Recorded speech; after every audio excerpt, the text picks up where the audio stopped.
वंदितु सव्य सिद्धे ध्रुवमचल मणोवं गतिं पत्ते वोच्छामि समय पाहुड निर्णमो सुद केवली भणिदम्। आचार्य का संकल्प पत्र, जिसमें समय सार लिखने का उद्देश्य आचार्य का प्रकट हुआ है। ऐसी यह पांचवी गाथा चल रही है। एक बार पांचवी गाथा का पाठ करते हैं। तम एयत्त बेहत्तम दाएहम अप्रणो सविहवेण जदिदायेज पमाणम चुक्केज छलम घेतव्वम। मैं उस एकत्व विभक्त को आत्मा के निज वैभव से दिखाऊंगा। यदि दिखा दूं तो प्रमाण करना, यदि कहीं चूक हो जाए तो छल ग्रहण नहीं करना। इस तरह ये पांचवी गाथा हमने पढ़ी।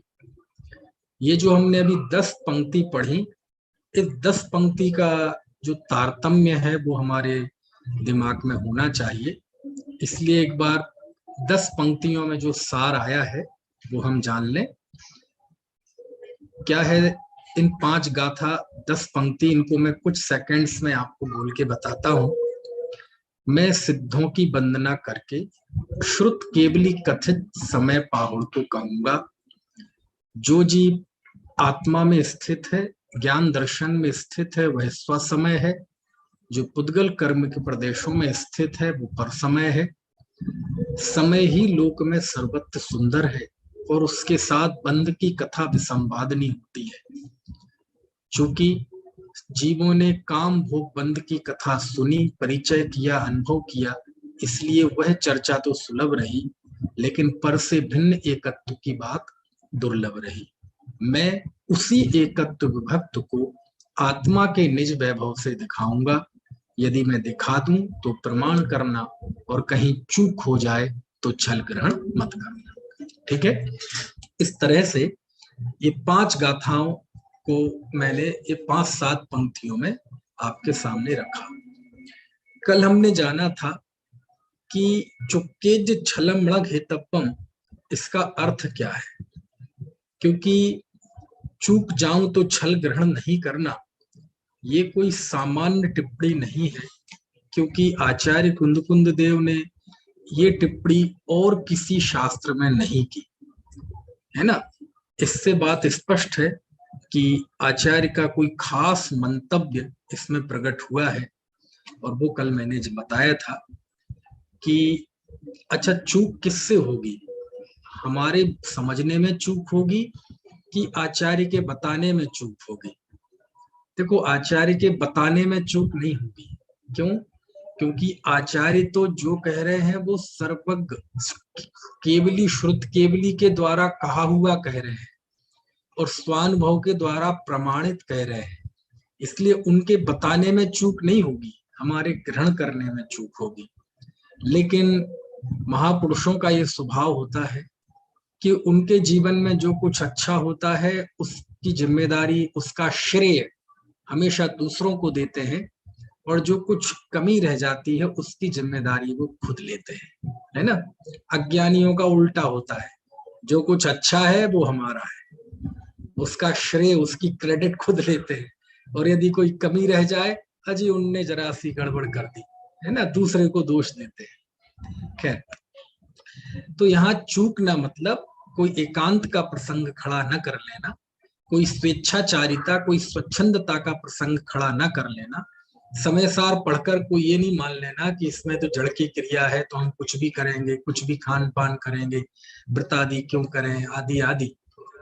क्योंकि यदि ऐसा मान लिया तो उसी के लिए आचार्य आगाह कर रहे हैं कि चूक हो जाए तो छल ग्रहण मत करना। समझ में आए ना?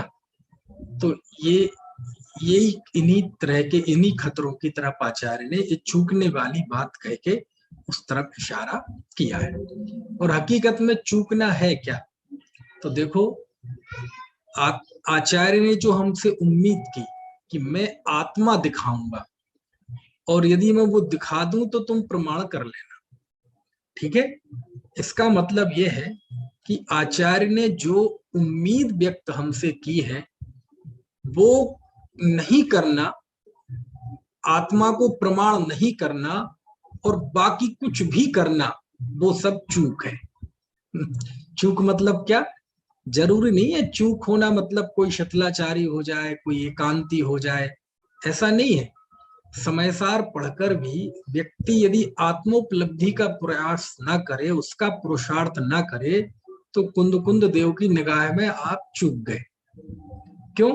क्योंकि आखिर आप स्वानुभव के द्वारा उस आत्मा को प्रमाण तो नहीं कर पाए ना। और आचार्य तो हमसे एक ही उम्मीद रखते हैं कि यदि मैं दिखा दूं तो प्रमाण करना। इसका मतलब ये काम नहीं करना और बाकी सब करना, तो आचार्य की निगाह में हम चूक गए। समझ में? कुंद कुंद देव से पूछा जाए बिल्कुल स्पष्ट शब्दों में कि चूकना मतलब क्या, तो जो कल जो व्याख्या की वो तो है ही, लेकिन इस गाथा की इस पंक्ति से अर्थ निकाला जाए कि चूकना यानी क्या, तो चूकने का अर्थ यह है, आत्मा ने, आचार्य ने कहा कि मैं आत्मा दिखाऊं तो तुम प्रमाण करना। इसका मतलब क्या है? कि प्रमाण नहीं करना, बस इसका नाम क्या है? चूकना है। समझ में आया ना? चलिए, अब आगे एक बिंदु पे आज हमें बात करनी है। और मैंने बताया था ना, गाथा पे हमारा मुख्य फोकस रहेगा, लेकिन फिर भी कहीं कहीं जहां मन होगा वहां टीका का भी सहारा लेंगे। एक एक शब्द से टीका तो नहीं पढ़ेंगे, लेकिन इसमें से कुछ सारभूत बात आपको बताएंगे। जब कुंद कुंद देव ने इतने आत्मविश्वास से कहा कि मैं आत्मा के निज वैभव से तुम्हें उस एकत्व विभक्त को दिखाऊंगा, तो जब आचार्य अमृत चंद स्वामी इसकी टीका करते हैं, तो आचार्य अमृत चंद स्वामी एक छोटी सी रिसर्च करते हैं, एक शोध करते हैं। अच्छा, आचार्य लोग भी शोध करते हैं, हाँ, उनसे बड़ा शोधार्थी कौन होगा? अरे ये तपश्चरण करना, ज्ञान आराधना करना, स्वाध्याय करना, ये भी एक शोध है ना, अंतर शोधी। तो अमृत चंद स्वामी ने एक रिसर्च की, शोध की कि आचार्य के जरा देखें, आचार्य का निज वैभव का जन्म हुआ कैसे। समझ में आया ना? क्योंकि आमतौर पे जैसे हमें किसी डॉक्टर के यहाँ इलाज कराना हो तो पहले हम डॉक्टर की जांच पड़ताल करते हैं कि नहीं करते हैं? डॉक्टर है, कौन सी डिग्री है इसके पास, और जो काम हमें कराना है, मान लीजिए हार्ट सर्जरी करानी है, तो ये हार्ट का स्पेशलिस्ट है कि नहीं, स्पेशलिस्ट होने के साथ साथ हार्ट का, हृदय का सर्जन भी है कि नहीं, इतना होने के बावजूद भी उसकी प्रैक्टिस अच्छी है कि नहीं, इसकी डिग्रियां तो फर्जी नहीं है, और कहीं ये फॉरेन रिटर्न हो तो फिर तो बात ही क्या कहना। वैसे तो आचार्य कुंद कुंद देव भी फॉरेन रिटर्न थे, विदेश क्षेत्र होके आए थे ना। तो ऐसा हम सब चेक करते हैं, उसका ट्रैक रिकॉर्ड चेक करते हैं डॉक्टर का, क्योंकि ये जो कुछ भी होगा ऑपरेशन थिएटर में, ऑपरेशन होने के पहले ही सब कुछ होगा, बाद में कुछ नहीं होगा। क्योंकि एक बार यदि ओटी में पहुंच गए, ऑपरेशन थिएटर में पहुंच गए, तो वहां तो आप बेहोश कर दिए जाएंगे एनीस्थीसिया देके, फिर आपको तो होश भी नहीं रहेगा कि मैं कौन हूँ, कहाँ से आया, मेरा स्वरूप क्या है ना? आपको कुछ पता नहीं रहेगा, होश ही नहीं रहेगा, जो कुछ होगा उसके पहले ही होगा, वो पहले ही करना चाहिए। जो डॉक्टर की सीढ़ी चढ़ने के पहले ही तसल्ली कर लो। तो ऐसे ही अमृत चंद आचार्य ने आचार्य कुंद कुंद देव की डिग्रियां चेक की। ये रूपक की भाषा है, कहने का आशय ये है, अन्यथा अभिप्राय मत समझना। कि उन्होंने चेक किया कि आचार्य कुंद देव के इस निज वैभव का जन्म, इस आत्म वैभव का जन्म कैसे हुआ, है ना। तो इस तरह उन्होंने चेक किया, और चेक नहीं करना था, ये तो मेरी समझाने की शैली है। हकीकत में आचार्य का निज वैभव कैसे उत्पन्न हुआ, इसके जरिए अमृतचंद स्वामी ने आत्मा का निज वैभव किस मेथड से उत्पन्न होता है वो बात उन्होंने बता दी, वो प्रक्रिया बता दी, है ना। आचार्य अमृतचंद ने आचार्य कुंद के निज वैभव का जन्म कैसे हुआ, इस बहाने, इस नीति से उन्होंने आत्मा के वैभव की उत्पत्ति की विधि बता दी, मेथड बता दी कि भैया आचार्य कुंद देव के निज वैभव का जन्म कैसे हुआ। मैंने ये बहुत अच्छी तरह जाना है, जांचा है, परखा है। आचार्य कुंद देव का निज वैभव का जन्म एक सुनिश्चित मेथड से हुआ है, एक प्रविधि से हुआ है, एक निश्चित प्रक्रिया से हुआ है। इसलिए हे जगत के जीवों, कुंद देव का आत्मानुभव, उनका वैभव एकदम खरा है, पवित्र है, सच्चा है। इसलिए उनकी बातों में मीन मेख निकालने के बजाय बस उसे स्वानुभव के द्वारा प्रमाण कर लो। समझ में है ना। तो आचार्य रिसर्च करते हैं, किस बात की रिसर्च कर रहे हैं कि कुंद देव के निज वैभव का जन्म कैसे हुआ।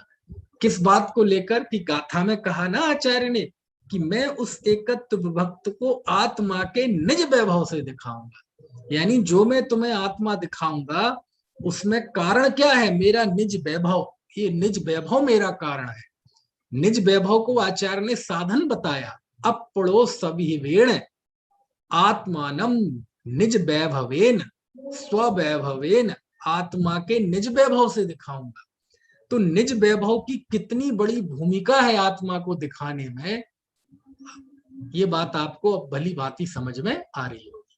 क्या कहा मैंने कि जब आचार्य कहते हैं कि मैं निज वैभव से तुम्हें एकत्व विभक्त दिखाऊंगा, इसका मतलब क्या है कि ये जो मैं दिखाऊंगा उसमें सबसे बड़ी भूमिका किसकी है, मेरे निज वैभव की है, मेरे आत्म वैभव की है, उसको मैंने स्वयं उपलब्ध किया है।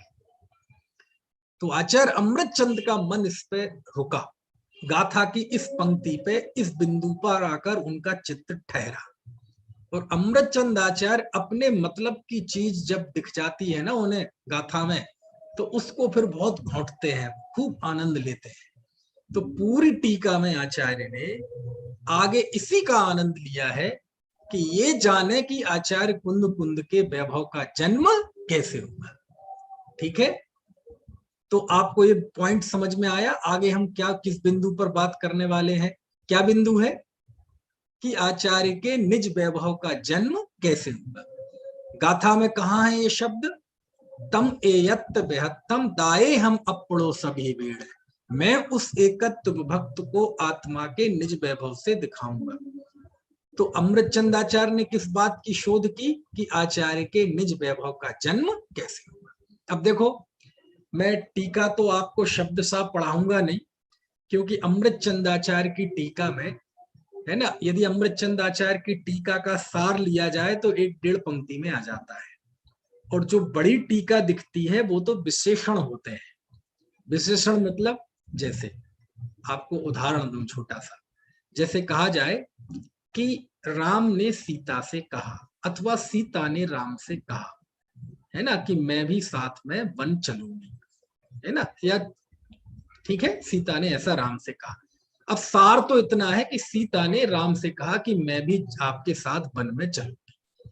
अब इस बात को बताने के लिए जब कोई कथाकार लिखेगा तो लंबे लंबे विशेषण लगाएगा, कैसी हैं सीता जी, है ना, जो कि शीलवान है, जिन भक्त है ना, ऐसे कई कई 10-20 विशेषण लगा के ऐसे ही सीता जी ने, है ना, पितृभक्त, है ना, और कौशल्या सुत, जो मर्यादा में पुरुषोत्तम, जो मर्यादा में श्रेष्ठ हैं, ऐसे रामचंद्र जी के पीछे एक विशेषण लगा के कहेंगे कि इस तरह सीता ने राम से ऐसा कहा।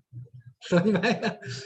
तो अमृतचंद आचार्य की टीका में जाएंगे आप तो वो विशेषणों की भरमार होती है, और विशेषणों से हमें ऐसा लगने लगता है कि टीका थोड़ी सी कठिन हो गई। तो हम क्या करते हैं कि विशेषणों को गौण कर देते हैं फिलहाल। क्यों? क्योंकि हमें गाथा पे फोकस करना है। क्योंकि ये एक एक शब्द यदि टीका का पढ़ते हैं तो फिर हमारा विशेषण में मन रम जाता है, तो फिर वहां फिर थोड़े से गाथा से कई बार दूर से हो जाते हैं। इसलिए हम केवल वो बात जो मुद्दे की है वो बात मैं गाथा में से, टीका में से आपको बताऊंगा। ठीक है? तो जब अमृत चंदाचार्य लिखते हैं कि देखें आचार्य कुंद कुंद देव के वैभव का जन्म कैसे हुआ, तो सबसे पहले आपके पास टीका है, आपके पास शास्त्र तो है कि नहीं? खोल के रखा है शास्त्र, उसमें देखो आप अमृत चंदाचार्य की टीका देखेंगे तो अमृत चंदाचार्य की टीका की सबसे शुरुआती शब्द देखो आप, संस्कृत में क्या लिखते हैं वो, इह किल सकलोद्भासिष्यत्, लिखा है सकल उद्भासी स्यात् पद मुद्रित शब्द ब्रह्मोपासन जन्मा। इतना समझ में आया आपको? नहीं आया? नहीं, ज्यादा समझने की कोशिश नहीं करना, पर अभी मैं जितना समझाऊं गाथा को समझने के लिए उतना समझना। इसमें आचार्य कहते हैं कि आपके वैभव का जन्म हुआ, तो उन्होंने वैभव के जन्म में 4 बिंदु बताए। पहला बिंदु बताया कि आपके निज वैभव का जन्म कैसे हुआ, तो लिखा शब्द ब्रह्मोपासना, शब्द ब्रह्म की उपासना से आपके निज वैभव का जन्म हुआ। अब बाकी पिछले शब्द वो सब विशेषण है ना? तो पहला बिंदु क्या आया, शब्द ब्रह्म की उपासना से आपके निज वैभव का जन्म हुआ। वाह। फिर दूसरा देखो आप, आगे है समस्त विपक्ष क्षोध क्षमाति निस्तुष युक्त्यावलंबन जन्मा। बस ये शब्द याद रखो, युक्त्यावलंबन जन्मा, बाकी विशेषण है उसके। तो दूसरा क्या लिया, युक्ति के अवलंबन से आपके निज वैभव का जन्म हुआ, है ना? युक्ति अवलंबन जन्मा, युक्ति के अवलंबन से कितनी चीजें हो गई? 2। तीसरा लिया है विशेषण में, देखो पहले तो कई सारे विशेषण लिखे, लेकिन हम विशेषण पढ़ देते हैं। निर्मल विज्ञान घनांतर निमग्न परापर गुरु प्रसादीकृत शुद्धात्म तत्वानुशासन जन्मा। क्या हुआ? मतलब गुरु प्रसाद से, कैसे? गुरु के प्रसाद से, है ना, गुरु की से प्रसाद से इस शुद्धात्म तत्व के अनुभव, उस वैभव का जन्म हुआ। ठीक है? चलिए फिर चौथा, अनवरत यदि सुंदरानंदित मुद्रावंद विदात्मक स्वसंवेदन जन्मा, स्वसंवेदन से जन्म हुआ। कितने बिंदु लिए? 4, है ना? पहला शब्द ब्रह्म की उपासना से, दूसरा युक्ति के अवलंबन से, तीसरा पर अपर गुरु के प्रसाद से, ठीक है, और चौथा स्वावलंबन से। इस तरह आचार्य के निज वैभव का जन्म हुआ। समझ में आया ना? क्या मतलब हुआ कि सुनो भैया पंचम काल के जीवो, आचार्य कुंद कुंद के निज वैभव का जन्म कोई ऐसे नहीं हो गया कि कहीं कोई पहाड़ों पे जाकर वो आत्मा की प्राप्ति कर ली हो, किसी की, है ना, खुशामद करके उन्होंने निज वैभव की प्राप्ति कर ली हो। ऐसा निज वैभव कहीं पहाड़ों पे नहीं था, कहीं तीर्थों पे नहीं था, कहीं बाजार में नहीं बिकता था, कहीं खुशामद करके प्राप्त नहीं किया, किसी को उपदेश देकर प्राप्त नहीं किया, जगह जगह घूमकर प्राप्त नहीं किया। कैसे उस निज वैभव का जन्म हुआ? तो 4 बातें लिखी। इसी को भाषा वचनिकाकार ने सरल शब्दों में ऐसा कहा है कि आगम का सेवन, युक्ति का अवलंबन, पर अपर गुरु का उपदेश और स्वानुभव। ठीक है? कौन कौन सा? आगम का सेवन, युक्ति का अवलंबन, पर अपर गुरु का उपदेश और स्वानुभव। और इसमें सबसे पहला कौन सा है? आगम का सेवन। लेकिन ये आगम का सेवन ही एक तरह से अनुवाद है। अमृतचंद स्वामी ने कौन से शब्द का प्रयोग किया? शब्द ब्रह्म की उपासना। ये शब्द मुझे बड़े आकर्षित करते हैं। क्या मतलब हुआ शब्द ब्रह्म की उपासना? देखो क्या होता है अब शब्द ब्रह्म की उपासना। पहले तो शब्द ब्रह्म यानी जिन शब्दों में ब्रह्मा का यानी आत्मा का स्वरूप बताया गया है वो शब्द ही ब्रह्म है, ठीक है। और उसकी उपासना का मतलब क्या होता है, लिखा ना, शब्द ब्रह्म की उपासना से निज वैभव का जन्म हुआ। ये उपासना का अर्थ क्या होता है? उपासना मतलब पढ़ना नहीं, उपासना का मतलब वांचना नहीं, उपासना का मतलब प्रक्षना नहीं, पूछना नहीं, उपासना का मतलब लिखना नहीं, उपासना का मतलब व्याख्यान करना नहीं, उपासना का मतलब धर्मोपदेश नहीं, उपासना का मतलब टीका करना नहीं, उपासना का मतलब उस पे भावार्थ लिखना नहीं। तो उपासना का अर्थ क्या होता है? देखो कई शब्द होते हैं, पूजा, वंदना, अर्चना, आराधना, उपासना, स्तुति, ये सब सुने हैं ना शब्द आपने। सबके अलग अलग अर्थ होते हैं, एक ही अर्थ नहीं है। पूजा का अर्थ होता है प्रशंसा करना, समझ में आया। वंदना का अर्थ होता है ऐसे हाथ पैर जोड़ना, सिर नमाना। द्रव्य चढ़ाने को बोलते हैं अर्चना करना, जिनेन्द्र अर्चना पुस्तक का नाम है ना। किसी उद्देश्य विशेष से जो करते हैं अनुष्ठान वो कहलाती है आराधना। समझ में आ रही है बात? हर शब्द का एक सुनिश्चित अर्थ है, मीनिंग है उसका, एक से दूसरा थोड़ी समानता जरूर है, सब अच्छे ही अर्थ में प्रयोग होते हैं, लेकिन फिर भी थोड़ा थोड़ा सब में फर्क होता है ना। ऐसे ही उपासना का अर्थ क्या होता है ना।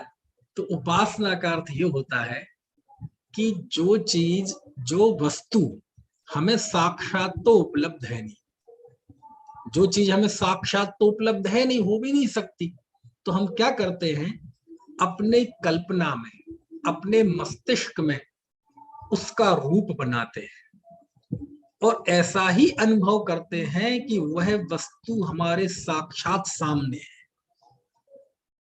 समझ में आया ना। और हम उसके साथ एक में एक हो जाते हैं, तादात्म्य स्थापित कर लेते हैं, उसको बोलते हैं उपासना, है ना। जैसे उदाहरण के लिए मीरा ने कृष्ण की पूजा की, आरती उतारी, अर्चना की कि उपासना की? उपासना की। क्या अर्थ होता है उपासना का?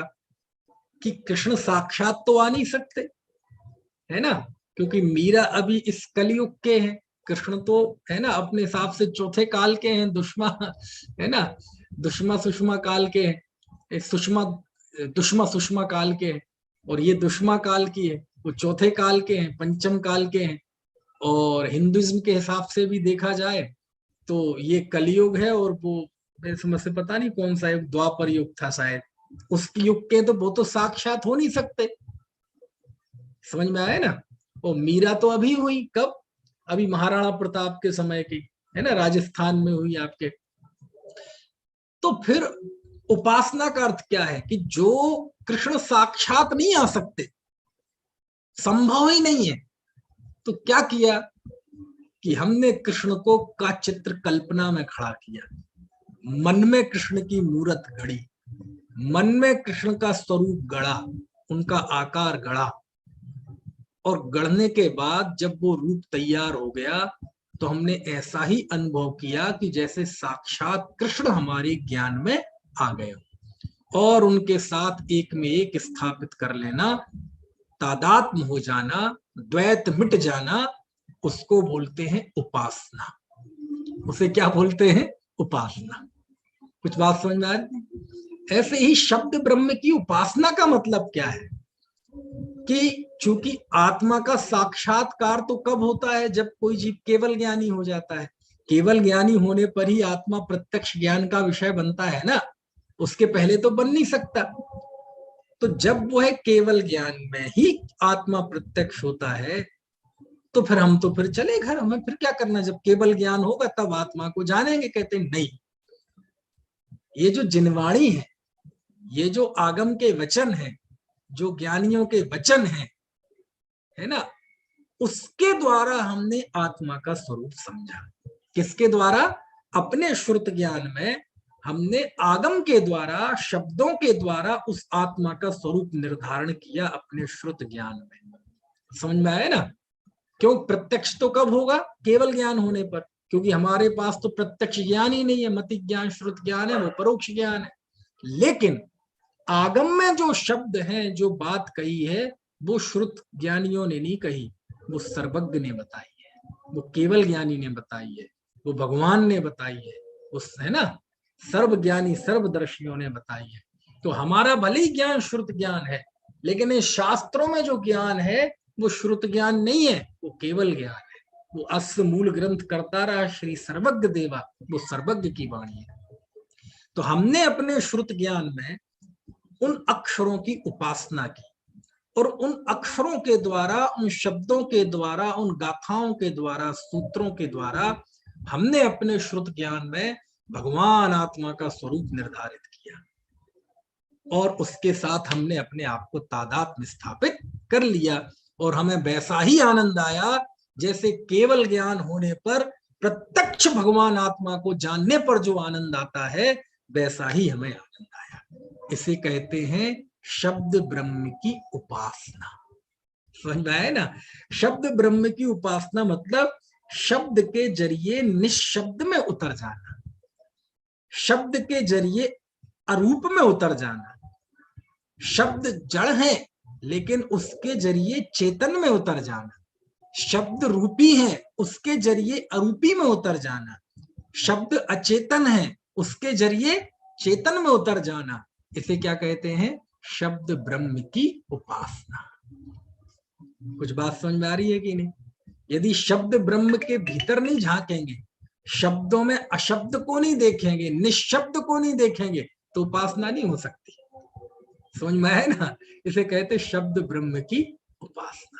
यानी शब्दों को जब हमने पढ़ा तो एक बिंदु ऐसा आया कि शब्द तो पीछे छूट गए, शब्दों में छुपा हुआ अर्थ था वो भी पीछे छूट गया। बस शब्दों में व्यक्त जो भाव था, जो आनंद था, बस वो ही रह गया। आनंद आनंद आनंद, बस इसका नाम है शब्द ब्रह्म की उपासना। कुछ बात समझ में आए? शब्द इसलिए पढ़ने से निज वैभव का जन्म नहीं होता, शास्त्रों को पढ़ने से निज वैभव का जन्म नहीं लिखा, देखने से निज वैभव का जन्म नहीं लिखा, व्याख्या करने से निज वैभव का जन्म नहीं लिखा। काय से लिखा? उपासना से। और उपासना बहुत अंतरंग स्थिति है, जहां शब्द केवल जरिया मात्र होते हैं, शब्द के जरिए हम बहुत अंतर में उतर जाते हैं, उसी को उपासना कहते हैं। लेकिन उस उपासना में जरिया कौन बनता है? वो शब्द जरिया बनते हैं। इसलिए उन शब्दों को भी क्या कहते हैं? ब्रह्म। शब्द ब्रह्म। कुछ बात समझ में आ गई कि नहीं? तो आचार्य अमृतचंद ये नहीं लिखते आगम के सेवन से, क्या शब्द लिखते हैं वो? शब्द ब्रह्म की उपासना से निज वैभव का जन्म। यानी शब्दों को पढ़ा नहीं जाता, क्या किया जाता है? उसकी उपासना की जाती है। आप देखो क्या होता है शब्द ब्रह्म की उपासना। जब शिवभूति मुनि थे तो एक बहन उड़दों को धो रही थी, और उड़द और उनके छिलकों को अलग अलग कर रही थी। तो कहा ये बहन क्या कर रही है? तो किसी ने कहा ये तुसमास अलग अलग कर रही है। तो अपने गुरु के शब्द याद आ गए। क्या याद आ गए? हमारे गुरु भी तो यही कहा करते थे, तुसमास भिन्न है, ऐसी आत्मा और शरीर भिन्न भिन्न है। ये शब्द उनका स्मरण हुआ, और उन्होंने शब्द ब्रह्म की ऐसी उपासना की कि बस ऐसे ही मैं आत्मा भिन्न हूं और सारा जगत मुझसे भिन्न है। और ऐसी देखो गुरु के बोले गए शब्द, इसे कहते शब्द की उपासना। समझ में आया ना? जब शब्द की उपासना होती है तो कुछ शब्दों में काम हो जाता है, और जब शब्द को केवल पढ़ना होता है तो हजारों शास्त्र पढ़ने पर भी कुछ नहीं होता। तो शिवभूति मुनि ने इतना सुना, बस गुरुदेव कहते थे कि आत्मा अलग है, शरीर अलग है। बस ऐसे शब्दों के माध्यम से निशब्द आत्मा में उतर गए कि भले ही णमोकार मंत्र याद नहीं होता था, पंच परमेष्ठी के नाम भी याद नहीं होते थे, लेकिन गुरु के बोले गए शब्दों की ऐसी उपासना की कि वह जीव केवल ज्ञान ले लिया। किसने? शिवभूति मुनि ने। इसलिए अमृतचंद स्वामी लिखते हैं, है ना, शब्द ब्रह्मोपासन जन्मा, कि हे कुंद कुंद देव, आपका यह निज वैभव शब्द ब्रह्म की उपासना से पैदा हुआ है। आपने शब्द ब्रह्म की उपासना की है। समझ में है ना। आपने प्रथमान युग में कहानी सुनी होगी, मंत्र साधना करते हैं, है ना। तो एक वैसी मंत्र साधना होती है जिससे लौकिक कार्य होते हैं, लेकिन जब कोई अलौकिक दृष्टि लेकर जाता है तो इन गाथाओं के द्वारा अलौकिक साधना करता है, तो आत्मानुभव लेके, है ना, उठता है, तो उसको बोलते शब्द ब्रह्म की उपासना। समझ में है ना। तो आप कहेंगे कि दुनिया में जितने भी निज वैभव जन्म होता है किसी का, तो ये शब्द ब्रह्म की उपासना करता है क्या? आप देखो, शेर जंगल में था कि नहीं, मांस खा रहा था, हिरण के पीछे भाग रहा था, भाग नहीं दबोच लिया था, दबोच नहीं खा रहा था उसे, मुंह में मांस था, खून था, हाथ खून में सने हुए थे, जंगल का दृश्य था। और ऊपर से दो मुनिराज, अमितंजय और अमित गणी नाम के मुनिराज निकल रहे थे, और जब उन्होंने उस शेर को देखा, है ना, तो शेर नीचे उतरे। कौन? वह मुनि नजदीक आए, शेर देख रहा है, बड़े गौर से देख रहा है। किनको? उन दोनों ही साधुओं। अब उसके मन में विचार आता है शेर के, अरे देखो तो, सारी दुनिया मुझसे डरती है, मुझे देख के ही सबकी धड़कनें तेज हो जाती है, सब भागते हैं, लेकिन ये तो, इनके चेहरे पे तो कोई डर ही नहीं है, इनके चेहरे पे तो कोई शिकनी ही नहीं है, ये तो बिल्कुल निडरता से आते ही जा रहे हैं, आते ही जा रहे हैं मेरे नजदीक। चलो, ऐसे लोग नहीं डरते जो शिकार करने आते हो, लेकिन शिकारी के आंखों में तो क्रूरता होती है, लेकिन इनकी आंखों में तो वो क्रूरता भी नहीं है, ये तो कोई अलग तरह के जीव है भैया। समझ में आया ना। अलग तरह के जीव है ये तो, कोई इनके चेहरे पे डर नहीं है ना, और इनकी आंखों में करुणा तो देखो मेरे लिए, क्योंकि जो बेजुबान होते हैं ना, वो आंखों की भाषा, चेहरे की भाषा बहुत जल्दी पकड़ते हैं, है ना। ये छोटे छोटे बच्चे होते हैं ना, ये आपके चेहरे के भाव से समझ जाते हैं कि कौन लाड़ से देख रहा है, कौन गुस्से से देख रहा है। और यदि आपके लिए उनके अंदर में, आपके अंदर उनके लिए लाड़ नहीं है ना, तो आप दरवाजे में घुसेंगे और वो भाग जाएंगे, मम्मी से जाके चिपक जाएंगे। वो भाषा को समझते हैं। जो जितना भोला होता है वह चेहरे की भाषा उतनी जल्दी समझता है। तो वो शेर सोचता है, ये तो भाई कोई अलग तरह के जीव है, इनके चेहरे पे कोई डर नहीं, कोई किसी को डराने की भावना नहीं, और इनकी आंखों में करुणा तो देखो, ओहो, ये तो कुछ अलग है। और उन्होंने कहा, हरे बनराज, मैं अभी श्रीधर केवली के मुख से सुनकर आ रहा हूं कि तुम इस युग के 24वें तीर्थंकर होने वाले हो। उन्होंने जब ये सुना तो ये शब्द के जरिए दूसरे लोक में पहुंच गए और उनको जाति स्मरण हो गया। समझ में आया ना, किनको? किसको? शेर को। और जाति स्मरण होने के बाद अपने पूर्व भाव याद आ गए कि मैं पिछले जन्म में ये था, पिछले जन्म में ये था, पिछले से पिछले में ये था, वहां से मरा उसमें आया, उस वहां से मरा यहाँ गया, वहां से मरा यहाँ गया। इसका मतलब एक पर्याय नष्ट हुई, दूसरी उत्पन्न हुई, वो भी नष्ट हुई, फिर एक नई पर्याय उत्पन्न हुई, सब उत्पन्न हुआ, सब नष्ट हुआ, लेकिन मैं जिंदा रहा। इसका मतलब मेरा कभी नाश नहीं होता। नाश होने वाला कोई और है, मैं तो कभी नाश नहीं होने वाला तत्व हूं। ऐसा भेद विज्ञान हो गया, सम्यक दृष्टि हो गया। कौन? शेर। समझ में आए ना। तो शब्दों की साधना होती, समझ में आए ना। शब्दों को पढ़ा नहीं जाता, शब्दों को लिखा नहीं जाता, शब्दों का पाठ नहीं होता, करते सब हैं, लेकिन शब्दों की तो उपासना करनी पड़ती है। ये सम्यक दर्शन में लिखा, बीज सम्यक, सूत्र सम्यक कैसे होता है ये? जिनवाणी का कोई एक सूत्र पढ़कर जीव सम्यक दृष्टि हो गया, बोलो। तो ये क्या है? सूत्र के जरिए वो निशब्द में उतर जाते हैं। अरे भगवती आराधना में लिखा कि जब कोई जीव समाधि में स्थित होता है, अंतिम समय चल रहा है, अंतिम समय, क्षपक लेटा हुआ है। और उस समय लिखा शिवकोटि महाराज ने कि उस समय, मृत्यु के समय, समाधि के समय, वह जीव श्रुत रूपी समुद्र में से, काय में से, श्रुत रूपी समुद्र में से चुने हुए किसी एक श्लोक, कोई एक गाथा, किसी एक पद का ध्यान करते करते वह जीव क्षपक हो जाता है। शब्द ब्रह्म की उपासना, समझ में आती है बात की नहीं है? और यदि उपासना ना हो तो शब्द तो तोता भी बोल लेता है कि नहीं। और श्रोताओं के कल जो प्रकार बताए थे ना, कौन कौन से, वो मिट्टी की तरह, कल बताए थे, परसों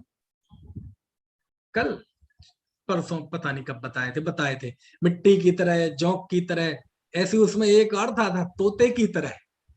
समझ में आए ना, कि तोता जैसे बोलता है वो शब्दों की उपासना नहीं कर पाता। समझ में, शब्दों के अंदर जो भाव छुपा हुआ है उसको नहीं छू पाता। और यदि मनुष्य भी उसको नहीं छू पाता है तो उसमें और तोते में कोई फर्क नहीं है। इसलिए आचार्य ने कौन सा शब्द लिखा? शब्द ब्रह्म की उपासना। क्या लिखा, कौन सा शब्द लिखा विनीत भाई साहब? शब्द ब्रह्म की उपासना से निज वैभव का जन्म हुआ है। इसका मतलब उपासना अलग तरह की चीज है। समझ में आए ना? उपासना मतलब शब्दों में जो भाव है उसमें जम जाना, उसमें खो जाना, शब्द पीछे छूट जाए, अर्थ भी पीछे छूट जाए, बस भाव रह जाए। शब्द है आत्मा, आत्मा भी पीछे की छूट जाए। आत्मा का अर्थ क्या है? जो जाने देखे ऐसा मैं, ये अर्थ भी पीछे छूट जाए, बस क्या रह जाए? बस मैं, भाव, चेतना, चेतना, चेतना, ऐसे निशब्द भाव अनुभूति रह जाए, बस उसका नाम है शब्द ब्रह्म की उपासना। समझ में है ना? ऐसा, ठीक है। तो ये आचार्य ने लिया, मुझे बहुत अच्छा, बहुत आनंद आया इस शब्द को पढ़ने में। कौन सा शब्द है? टीका में दिख गया आपको कि नहीं? पहला क्या लिखा आचार्य ने? कैसे, हे आचार्य देव, आपके निज वैभव का जन्म कैसे हुआ? शब्द ब्रह्म की उपासना से हुआ। आपने शब्दों को सुना नहीं, आपने शब्दों को पढ़ा नहीं, आपने शब्दों को लिखा नहीं, शब्दों को रटा नहीं, आपने शब्द ब्रह्म की उपासना की। यानी शब्द जो थे उसके अंदर जो अर्थ था, शब्दों को भी पीछे छोड़ दिया, अर्थ को भी पीछे छोड़ दिया, बस उसमें छुपा हुआ जो भाव था उसमें आप तादात्म्य हो गए। बस इसका नाम है शब्द ब्रह्म की उपासना। समझ में आया ना? ऐसे ही है? दूसरा लिखा आचार्य ने, युक्त्यावलंबन जन्मा, कि आपका यह निज वैभव युक्ति के अवलंबन से जन्म हुआ। इसका युक्ति का अवलंबन मतलब, अच्छा युक्ति क्या होती है? युक्ति कहते किसे है? प्रमाण और नय को युक्ति कहते हैं। युक्ति किसे कहते हैं? प्रमाण नयात्म को युक्ति, ऐसा वचन है आचार्य का। प्रमाण नयात्म को युक्ति, यानी प्रमाण और नय इनको मिला के कहते हैं युक्ति। क्या मतलब हुआ? कि आपका जन्म हुआ तो कोई किसी चमत्कार नहीं हुआ, कोई लॉटरी नहीं लगी आपको, आपने युक्ति का अवलंबन लिया। हमने तो सुना है कि निज वैभव का जन्म आत्मा के अवलंबन से होता है, आचार्य तो लिख रहे हैं युक्ति के अवलंबन से होता है। तो जरा सुनिश्चित कर दो कि आत्मा के अवलंबन से होता है कि युक्ति के अवलंबन से होता है। कहते सुनिए भाई, सुनो सुनो सुनो सुनो। युक्ति का अवलंबन मतलब भगवान आत्मा को प्रमाण से जानना, नय से जानना। क्यों? क्योंकि जब तक आत्मोपलब्धि, आत्मा का स्वरूप समझ में नहीं आया है, तब तक प्रमाण और नय का सहारा लेना अनिवार्य है। और जब आत्मा का स्वरूप समझ जाए तो विकल्प में से प्रमाण और नय भी अस्त हो जाते हैं। कुछ बात समझ में आ रही कि नहीं है? तत्वार सूत्र का सूत्र है, हम पढ़ के आए हैं, पहले अध्याय का 6वां सूत्र, प्रमाण नयैरधिगमः, जीवादि तत्वों का ज्ञान प्रमाण और नय के द्वारा होता है। तो यही कह रहे हैं कि आपने जो आत्मक वैभव पैदा हुआ, जन्म हुआ, अचानक नहीं हो गया, किसी ने आपको है ना आशीर्वाद में दे दिया हो, ऐसा कुछ नहीं हुआ। आपने उसके लिए पुरुषार्थ किया, और आपने उसके लिए पुरुषार्थ क्या किया? आपने प्रमाण और युक्ति का अवलंबन लिया। आपने प्रमाण और युक्ति के जरिए आत्मा का स्वरूप जाना और फिर उसमें तन्मय हुए। क्यों? अरे आचार्य लिखते हैं, आप देखो, माल्य धवल लिखते हैं नए चक्र में, जेण दिट्ठी विहीणा ताणना बत्थु सहाब उपलब्धि बत्थु सहाब विहीणा सम्मा दिट्ठी कहम हुंती।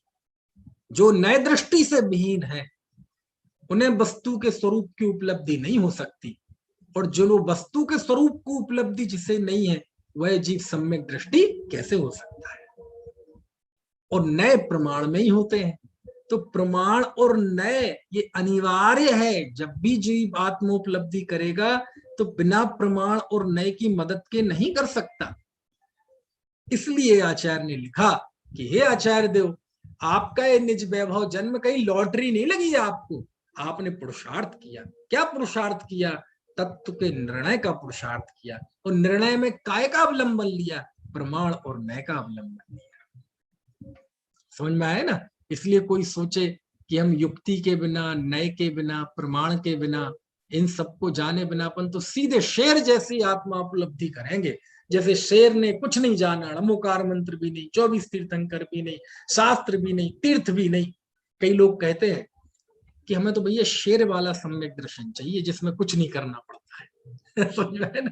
तो हम कहते तुम ऐसा करो, जब शेर बन जाओ तो वैसा सोच लेना। आज तो तुम शेर नहीं हो। अरे भैया, आत्मोपलब्धि के लिए एक भोलापन चाहिए। शेर क्रूर तो था क्योंकि वो शेर था, लेकिन एक पशु के उचित जो उसके अंदर एक भोलापन होता है वो तो था। मनुष्यों में कहाँ होता है वो भोलापन? समझ में आया ना? ऐसी हाथी को हुआ था, कितना उपद्रव कर रहा था, कितना उपद्रव कर रहा था, खूब उपद्रव कर रहा था, और वहां अरविंद मुनि बैठे थे। वो हाथी ने अरविंद मुनि के मुद्रा को देखा और शांत हो गया। अरविंद मुनि उसे उपदेश देने लगे हाथी को, और उसने उन शब्द, सुने हुए शब्दों की ऐसी उपासना की कि सम्यक दृष्टि हो गया, व्रत ले लिए। समझ में आया ना? कौन? हाथी। तो हाँ, हो सकता है, लेकिन कैसा? आपको पशु जैसा भोला होना पड़ेगा। क्या होना पड़ेगा? पशु जैसा भोला होना पड़ेगा, पशुओं जैसे निर्मल मन का होना पड़ेगा। तो आपको बिना किसी बाह्य साधन के भी शेरों जैसा भी हो जाएगा। लेकिन नहीं, हम क्रूरता, छल, कपट, दुनियादारी, ये सब तो मनुष्यों की रखना चाहते हैं। समझ में है ना? जीवन तो मनुष्य जैसा चाहिए, सुख सुविधाएं मनुष्य जैसी चाहिए, दुकानदारी, रिश्तेदारी, समाज, राजनीति, व्यापार, छल कपट, मायाचारी मनुष्य जैसी चाहिए। और बात जब आत्म उपलब्धि की आती है तो हमें शॉर्टकट चाहिए। समझ में है ना? ऐसा छल भैया जिनागम में नहीं चलता। समझ में है ना? तो युक्ति का अवलंबन तो लेना ही पड़ेगा। आचार्य अमृत चंद्र देव ने ये कोर्स निर्धारित किया है आत्म उपलब्धि का। समझ में आए ना? कि हे आचार्य कुंद कुंद देव, आपके निज वैभव का जन्म कैसे हुआ? आपने शब्द ब्रह्म की उपासना की, आपने युक्ति का अवलंबन लिया। तो हमने तो सुना है प्रमाण में बाधक है। हाँ, जैसे जब हम इस तरफ हों तो नाव में बैठना जरूरी है, और उस तरफ पहुंच जाए तो नाव को छोड़ना जरूरी है। आप लोग नाव में बैठे हैं? कभी नहीं बैठे? जैसे आपको उस तरफ जाना है तो नाव किनारे पे खड़ी हुई है, तो आप नाव में बैठेंगे कि नाव छोड़ेंगे? अरे बैठोगे तब छोड़ोगे। तो छूटी हुई तो अभी भी है, अभी छूटी हुई है नाव, लेकिन उस पार तो नहीं पहुंचे ना। तो क्या करेंगे? उस पार पहुंचने के लिए पहले नाव में बैठना जरूरी है। क्यों? अभी इस पार हो ना, पार तो नहीं पहुंचे, तो आपको नाव उपादेय है, आपको नाव में बैठना पड़ेगा, आलम्बन लेना पड़ेगा नाव का। लेकिन किस उद्देश्य से? नाव में बैठने के उद्देश्य से नाव का आलम्बन नहीं लिया जाता, बल्कि उस पार जाने के लिए नाव का आलम्बन लिया जाता है। और जब नाव में बैठ गए प्रमाण और नय की नाव में, अब क्या करना? बीच रास्ते में ही कोई कहने लगे नहीं अब तो हमें छोड़ना है नाव, अरे मझधार में मर जाएगा भाई। इस तरफ हो तो नाव में बैठना जरूरी, और जब उस तरफ पहुंच जाओ तो नाव छोड़ना जरूरी। लेकिन ध्यान रखना, नाव छूटने की एक विधि है। क्या विधि है? जब आप बताओ उस तरफ जब हम पहुंच जाते हैं तो नाव कैसे छोड़ते हैं? एक पैर बढ़ाया और धरती पे रखा, जमीन पे, ठीक है। और जब वह पैर अच्छी तरह जम गया उस पार किनारे पर, उसके बाद फिर पीछे का पैर उठ जाता है अपने आप। ये नाव छोड़ने की विधि होती है। अच्छा, नाव में बैठने की विधि क्या होती है? बैठने की विधि, एक पैर नाव पे रखा और जब अच्छी तरह से नाव में पैर जम गया तो फिर पीछे का पैर उठा लेते हैं। और यही प्रक्रिया पार पहुंचने पे होती है, लेकिन स्थिति बदल जाती है। उस समय नाव पे पैर जमाया था, अब उस पार पैर जमाते हैं और पीछे का छोड़ते हैं। इसका मतलब क्या है? इस समय थे तो नाव जमने लायक थी और उस पार पहुंच गए तो उस किनारे पे पांव जमाने लायक है। समझ में आ रही बात की नहीं? तो नाव है कि उपादेय है? छोड़ने लायक है कि ग्रहण करने लायक है? बैठने लायक है कि त्यागने लायक है? बैठने लायक भी है, त्यागने लायक भी है। बस ये सुनिश्चित करना पड़ेगा कि कब बैठने लायक है और कब त्यागने लायक है। जब इस पार हो तो बैठना जरूरी, जब उस पार पहुंच जाए तो छोड़ना जरूरी। प्रमाण नए साधन के रूप में जरूरी है, उनका आलंबन लेना जरूरी है, युक्ति का अवलंबन लेना जरूरी है। क्यों? क्योंकि पर्याय मूर्ता के संस्कार इतने घने हैं कि चोट किए बिना इस पे फर्क नहीं पड़ता। हजारों बार प्रमाण नए द्वारा चोट करनी पड़ेगी उस अज्ञानता पे, तब जाके वह मोह कमजोर होता है, तब पर्याय मूर्ता कमजोर होती है। और जब एक बार आत्म स्वरूप समझ में आ जाए, लगने लगे हाँ ही ये मैं हूं, बस एक पैर उसमें रखा और प्रमाण नय का आलंबन छूट गया। इसके बाद अभी आगे कलशों में आएगी, उदयति न नय श्री रस्त में प्रमाणम, प्रमाण नय निक्षेप पूर्ण उद्योत अनुभव में दपे। छड़ाला में जाके देखो, ठीक है ना? तो कहाँ ग्रहण करना, कहाँ छोड़ना, ये जिनवाणी में समझना बहुत जरूरी है ना? अच्छा, एक उदाहरण तो बहुत जबरदस्त दिया, मुझे ध्यान नहीं आ रहा कौन से शास्त्र में दिया, श्रुत भवन दीपक में दिया या नए चक्र में दिया, माल्य धवल के दिया, उदाहरण दिया है बाकायदा, है ना? ऐसे तो आपने उदाहरण सुना होगा, लेकिन बाकायदा वो शास्त्र में उदाहरण। मालूम काय का उदाहरण? मथानी का। मथानी का मतलब जैसे वो पहले के जमाने में, अब तो ग्राइंडर आ गए, इलेक्ट्रॉनिक ग्राइंडर, बीटर, कुछ भी ग्राइंडर करना हो, बीटर करना हो तो अपने इलेक्ट्रॉनिक को लगाए, 2 मिनट में हो गया, 2 मिनट से भी कम में लस्सी बन गई, जो भी फेंटना हो, मिलाई, सब हो गया। पहले वो मथानी होती थी, शांतिलाल जी इशारा कर रहे हैं, है ना? तो वो कैसी होती थी? अब घर में बहुत सारे लोग होते थे खाने पीने वाले, पता चले एक घर के नीचे 40-40 लोगों का भोजन बन रहा है, खाते भी लोग बहुत थे। आज का युवा जितना खाता है, पुराने लोग तो भरे पेट उतना खा जाते थे, ऊपर से बोले ड्राइवर सीट तो अभी खाली है, 5-7 रसगुल्ले तो डकार लेने के बाद भी खा लेते थे। अब तो कोई खा ही नहीं पाए दूर से जाना। तो क्या होता था, ऐसे बड़े से मटके में वो बहन मथती थी और ऐसा बड़ी मथानी लगाते थे और ऐसे ऐसे खींच खींच के उसको मथते थे, दही को मथते कि नहीं? तो एक को खींचते थे, दूसरे को छोड़ते थे, इसको खींचते थे, इसको छोड़ते थे, है ना? और फिर अंत में क्या करते थे? मथना बंद कर देते थे। अरे तो मथना बंद कर दिया था तो मथा ही क्यों था भाई? मथना बंद करना था तो पहले भी सोते थे, सोते रहते, और मथने के बाद भी आप रुक गए। लेकिन पहले भी नहीं मथ रहे थे और बाद में भी मथने की क्रिया नहीं हो रही थी, दोनों के बीच में फर्क क्या है? पहले मक्खन नहीं था और अब मक्खन निकल आया, ये फर्क है। समझ में आ रही बात की नहीं? यदि मथोगे नहीं तो मक्खन नहीं निकलेगा, और मथते ही रहोगे तो मक्खन का आनंद नहीं आएगा।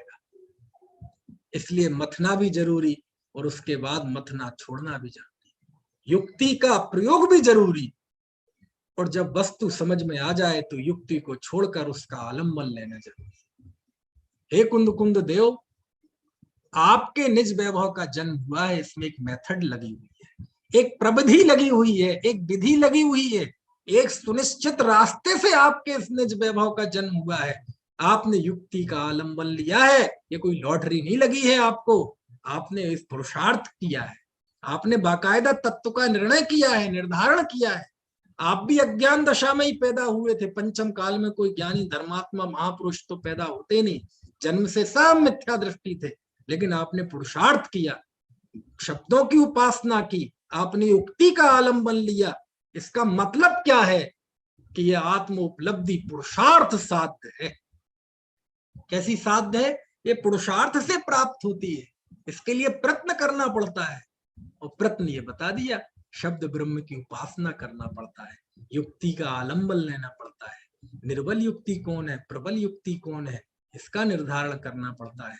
और इसकी बहुत अच्छा चित्र आपको देखना हो, बहुत अच्छी झांकी आपको देखना हो, तो जाना मोक्ष मार्ग प्रकाशक में। कहा? मोक्ष मार्ग प्रकाशक में जाना और पढ़ना पंडित टोडरमल जी का विवेचन। तो वो लिखते हैं, परीक्षा, लक्षण, निर्देश, उद्देश्य, ये सब सीखना है ना। तो उद्देश्य और लक्षण तो शास्त्र में लिखे हैं, वैसे सीखना। परीक्षा में अपना विवेक चाहिए। तो जब जिनवाणी पढ़ें और उसमें जो लिखा है उस पर विचार करें। टोडरमल जी अभ्यास बता रहे हैं कि कैसे आत्म उपलब्धि होती है, कैसे सम्यक की प्राप्ति होती है। ऐसा लगता है कि बिल्कुल पूरी बात यहीं से लिख रहे हैं पंडित टोडरमल जी। और मालूम क्या लिखते हैं कि शास्त्र पढ़ना, उसकी परीक्षा करना, एकांत में जाकर विचार करना कि इसमें निर्बल युक्ति कौन है, प्रबल युक्ति कौन है। और बहुत अच्छा लिखा, शास्त्र में जो ऐसा लिखा है वैसा मुझे भाषित होता है कि नहीं होता है। शास्त्र में तो लिखा है कि राग में मोह में दुख है, लेकिन मुझे भाषित होता है कि नहीं। शास्त्र में लिखा है और हमें भाषित ना हो तो क्या मतलब हुआ? या तो शास्त्र गलत है या मैं गलत हूं। अब शास्त्र गलत है ऐसा तो हम कह नहीं सकते, कहीं ना कहीं गलती मेरी परीक्षा में है, तो अंतर्शोधी बने जी। समझ में आया ना? ऐसा लिखते हैं वो कि वो पढ़ता है शास्त्र में और उससे अपनी अनुभूति मिलाता है कि जैसा शास्त्र में ज्ञानियों ने लिखा है वैसा मुझे भाषित होता है कि नहीं होता है। नहीं होता है तो कहीं ना कहीं मेरी परीक्षा में कमी है। निर्बल युक्ति कौन है, प्रबल युक्ति कौन है, कुछ समझ में नहीं आता है तो अपने से ज्यादा ज्ञानियों से जाकर पूछता है, और वह जो समाधान देते हैं एकांत में जाके फिर विचार करता है कि जैसा कहा है ऐसा है कि नहीं, मुझे लगना चाहिए, क्यों नहीं लग पा रहा है, मेरी कमी कहाँ है, मैं कहाँ अटका हुआ हूँ, मेरी कहीं ना कहीं तो अटकाव है, अन्यथा आत्म उपलब्धि क्यों नहीं हो रही है। यदि सफल नहीं हो पा रहा हूं तो मेरे प्रयत्नों में कहीं ना कहीं कोई कमी तो है, क्योंकि ऐसा हो नहीं सकता कि सम्यक्त का पुरुषार्थ हो और सम्यक्त ना हो, आत्म उपलब्धि का पुरुषार्थ हो और आत्म उपलब्धि ना हो, ऐसा तीन काल में नहीं हो सकता। समझ में आया ना कहीं कोई तो कमी है। अपने समान धर्मियों से जाकर बात करता है, समान बुद्धि के धारक व्यक्तियों से, साधर्मियों से, देखो मुझे इसमें ऐसा समझ में आता है, आपको कैसा समझ में आ रहा है। समझ में आए ना? और उसमें से जो निकला फिर एकांत में जाकर विचार करता है ना। ऐसा करता है कब तक? जब तक कि ऐसा निर्धारण ना हो कि राग मेरा कार्य नहीं है, मैं तो चेतना गुण का धारी एक शुद्ध चिद्रूप। समझ में आए ना? ऐसी प्रक्रिया करता रहता है, ऐसा लिखा, पढ़ना मोक्ष मार्ग प्रकाशक। समझ में आए ना? यही अमृत चंद्र देव लिख रहे हैं। अब तो ये बात इससे अलग है क्या कुछ कि हे आचार्य देव, आपके इस निज वैभव का जन्म युक्ति के अवलंबन से हुआ है। यहाँ पर अमृत चंद स्वामी ने आत्मोपलब्धि के लिए प्रमाण नए इनकी अनिवार्यता बता दी कि कुंद कुंद देव के निज वैभव का जन्म भी प्रमाण नए के अवलंबन से हुआ है। हम सोचे, हम पढ़े नहीं, समझे नहीं, नए युक्ति प्रमाण ये सब चीजें समझे नहीं और बोलो शॉर्टकट समझा अपना है। कहते नहीं होगा शॉर्टकट। बोले पशुओं को तो हो गया था, हाँ उन्हें हो गया था, तुम्हें नहीं होगा। ऐसा कैसे हो सकता है? उन्हें हो गया और आपको नहीं हुआ। हाँ, उनके अंदर एक भोलापन था, उनके अंदर एक निश्चलता थी, बस उनके मन में एक बार जो अंदर में बात प्रवेश कर जाए, बस फिर उसे छोड़ते नहीं है। समझ में आया ना? बस निश्चित कर लिया ये है, बस फिर उन्हें कोई गुमराह नहीं कर सकता, पशुओं को कोई गुमराह नहीं कर सकता। लेकिन हमें गुमराह करने वाले घर वाले, परिवार वाले, मित्र, रिश्तेदार, नातेदार, सारे गुमराह करने वाले पड़े। कुछ बात समझ में आ रही कि नहीं है? ऐसा इसलिए मनुष्य के लिए तो विशेष पुरुषार्थ चाहिए आत्म उपलब्धि के लिए। समझ में आया ना? ऐसा शेर की तो ऐसी स्थिति हो गई थी, नितिन भाई बताया था शायद एक दिन, गुणभद्राचार्य ने लिखा, गुणभद्राचार्य ने उत्तर पुराण में, कि शेर की ऐसी दशा हो गई थी, ऐसा पवित्र जीवन हो गया था उस जीव का, ऐसी उपासना की उसने कि मालूम उसकी प्रशंसा में गुणभद्राचार्य क्या लिखते हैं उत्तर पुराण में, कि पशुओं को मोक्ष नहीं होता, यदि ये शर्त नहीं होती तो उस शेर को वही मोक्ष हो जाता। क्या लिखते हैं उस शेर की प्रशंसा में? लिखा, क्या लिखा? त्रेंचों को चूंकि मोक्ष होता नहीं है, ऐसा नियम है, यदि ये नियम नहीं होता तो शेर को वही मोक्ष हो जाता। न ऐसा कभी होता है और न ऐसा कभी होगा, लेकिन एक प्रशंसा करने की अपनी एक शैली होती है। समझ में आया ना? ऐसी उन्होंने प्रशंसा की। ठीक है, तो दूसरी चीज क्या ली? युक्ति का अवलंबन। तीसरा, पर अपर गुरु। पर गुरु यानी होता है तीर्थंकर, सर्वज्ञ देव, और अपर गुरु मतलब तीर्थंकर के अलावा गणधर है, केवली, श्रुत केवली है, अंग ज्ञानी है, और कुंद कुंद देव के अपने गुरु जिनसे उन्होंने तत्व ज्ञान सीखा, तो वो सब कहलाएंगे अपर गुरु। वो कौन कहलाएंगे? अपर गुरु। तो उनके प्रसाद से, ठीक है, पर अपर गुरु प्रसादीकृत शुद्धात्म तत्वानुशासन जन्मा। पर अपर गुरु के, है ना, जो प्रसाद से जो शुद्धात्म तत्व का, है ना, अनुशासन था, जो उपदेश मिला, उससे जन्म, यानी हमें गुरु का उपदेश भी मिला। एक बात बताओ जी, जब शब्द ब्रह्म की उपासना हो गई तो गुरु के उपदेश की क्या जरूरत है?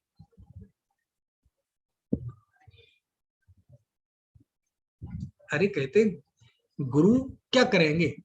गुरु के पास कोई ऐसा कोई चिप है क्या जो आपके दिमाग में लगा देंगे, लो तुम्हारे दिमाग में चिप लगा दी, तुम्हें आत्म उपलब्धि हो जाएगी? उनके पास कोई ऐसा चमत्कार है क्या, जादू की छड़ी है क्या, लो तुम्हारे ऊपर घुमा दी, हो गया सम्यक दर्शन, जाओ, ये लो सम्यक दर्शन, जाओ, आशीर्वाद दे दिया, जाओ? क्या है उनका आशीर्वाद? उनका प्रसाद क्या है? आचार्य गुरु, परम गुरु का अथवा गुरु का प्रसाद मतलब होता क्या है? प्रसाद यानी होता प्रसन्नता। प्रसाद का अर्थ क्या होता है? प्रसन्नता, खुशी, आनंद, ये प्रसाद। तो क्या मिलता है गुरु के पास प्रसाद? क्या मिलता है प्रसाद? अरे गुरु के समक्ष आप गए ना, तो आपको जो एक मोटिवेशन मिला, आपको जो अभिप्रेरणा मिली, आपको जो ऊर्जा मिली, उससे आपके निज वैभव का जन्म हुआ। क्या मिली? एक ऊर्जा मिलती है। समझ में आया ना? आप देखो, जैसे व्यक्ति के साथ जाएंगे उसको उसी तरह की ऊर्जा मिलती है ना? है? आप जाओ छल कपट वाले लोगों के पास बैठो तो आपको वैसी ऊर्जा मिलेगी, सीधे सज्जन लोगों के पास बैठो तो वैसी ऊर्जा मिलेगी। क्यों? क्योंकि हम मनुष्य हैं, मनुष्योचित जो कमजोरियां हैं, वीकनेस है, वो सबके अंदर है। ये व्यक्ति क्या करता है, जैसे लोगों की संगति में रहता है ना, ये उस तरह ढल जाता है, संगति का इस पे असर पड़ता है। समझ में आए ना? तो कहते हैं कि हे आचार्य देव, आपका ये निज वैभव का जन्म कैसे हुआ? आपके जो परम गुरु, गुरु की उपासना से जो शब्द ब्रह्म, जो उपदेश मिला, यानी जो प्रेरणा मिली, जो मोटिवेशन मिला, जो उन्होंने, है ना, आत्मबल आपको मिला, उससे आपके निज वैभव का जन्म हुआ। मतलब ये है कि भाइयों, यदि आपको आत्म उपलब्धि करना है तो बुद्धि पूर्वक, सोच समझ के, सुनियोजित तरीके से आत्मा से दूर ले जाने वाले संयोगों से आपको बचना होगा और आत्मोपलब्धि के निमित्तों के समीप आपको बुद्धिपूर्वक जाना होगा। बुद्धिपूर्वक जाना होगा मतलब व्यग्र नहीं होना, समझ में आए ना। यदि नहीं है कोई तो कोई बात नहीं, शास्त्र तो है, लेकिन पराधीनता का मार्ग नहीं है ये। लेकिन यदि आपके जीवन में ऐसे व्यक्तियों की संगति है, उनके साथ उठना बैठना है जो हमें आत्मा से दूर ले जाते हैं, अमृतचंद देव स्वामी कहते हैं तुरंत उससे दूर हो जाओ। जो जीव, जो संयोग, जो द्रव्य, जो क्षेत्र, जो काल, जो भाव, जो व्यक्ति, जो रिश्तेदार, जो नातेदार, जो मिलने जुलने वाले आपको आपकी आत्मा से दूर ले जाएं, आपको भटका दें, आपको भ्रमित कर दें, आपकी बुद्धि में विकार पैदा कर दें, आपको अपने लक्ष्य से भ्रष्ट कर दें, अमृतचंद स्वामी कहते हैं इनसे बच लो। क्यों?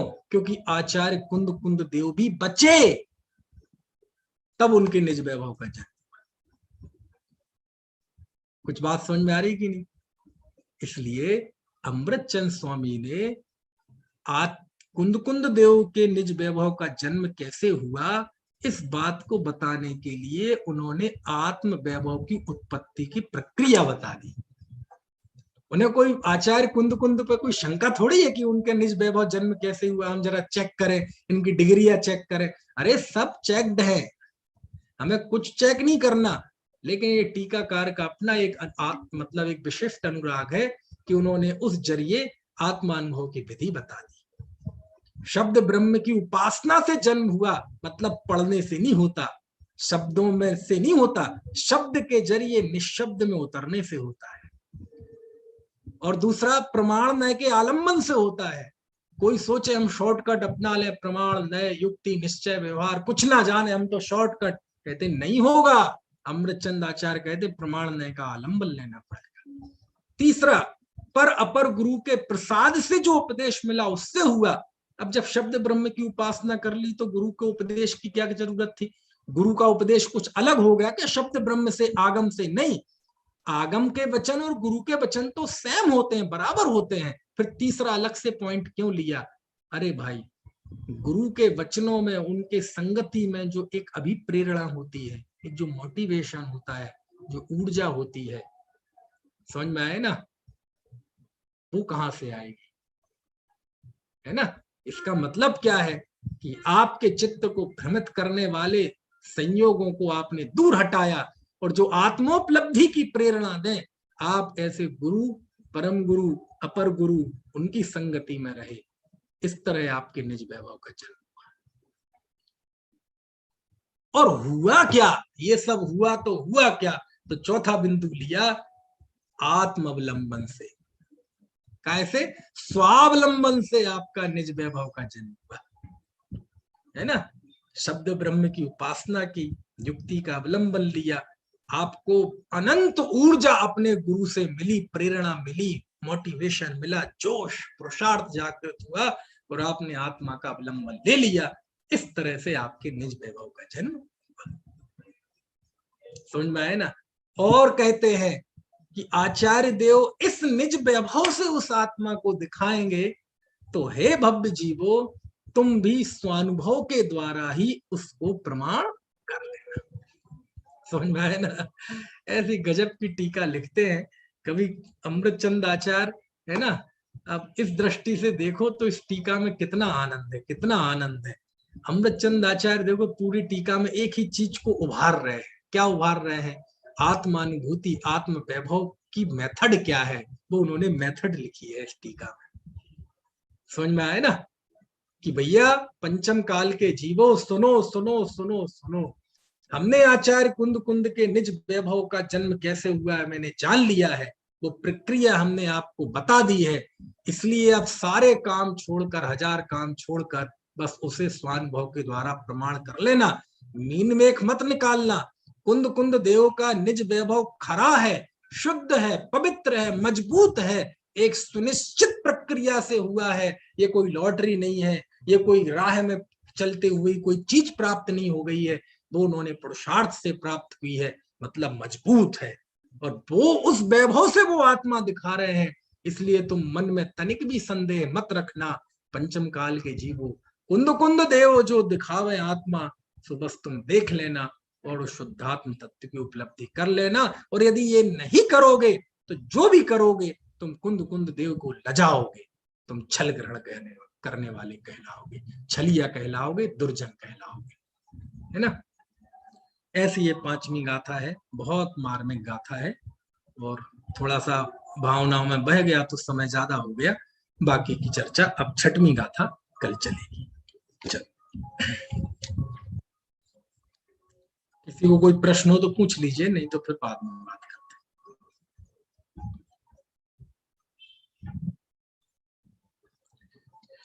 चलिए, जिनवाणी स्तुति।